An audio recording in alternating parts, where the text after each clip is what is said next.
Sa public toilet na ito sa terminal sa Barangay Sulukan East District sa lungsod ng Sorsogon, natagpuan ang isang patay na sanggol na nakasilid sa plastic bag bandang alas 11 ng umaga nitong linggo, July 20. Batay sa ulat ng Sorsogon City Police Station, umalingasaw ang masangsang na amoy sa isang cubicle sa nasabing palikuran na nagresulta sa pagkakadiskubre ng isang utility worker sa nasabing sanggol. Agad naman itong ipinagbigay alam sa otoridad.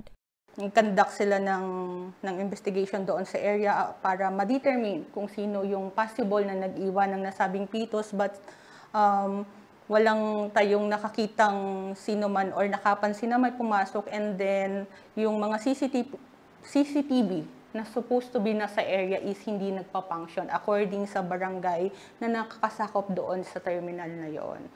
Nabatid na sarado pa ang palikuran ng alas 6 ng umaga, kaya posible umanong iniwan ng bata sa nasabing lugar bandang alas 7 hanggang alas 10 ng umaga. Kahapon ang inilibing na ang labi nito.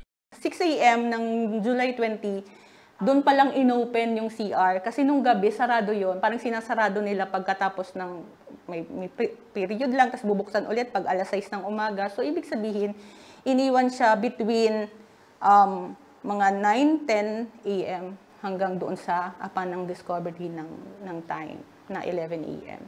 Sa ngayon, patuloy pa rin ang investigasyon ng kapulisan upang matukoy ang ina ng bata o ang posibleng nag-iwan nito. Para sa mga balitang Tatak Bicol, Rose Bilista.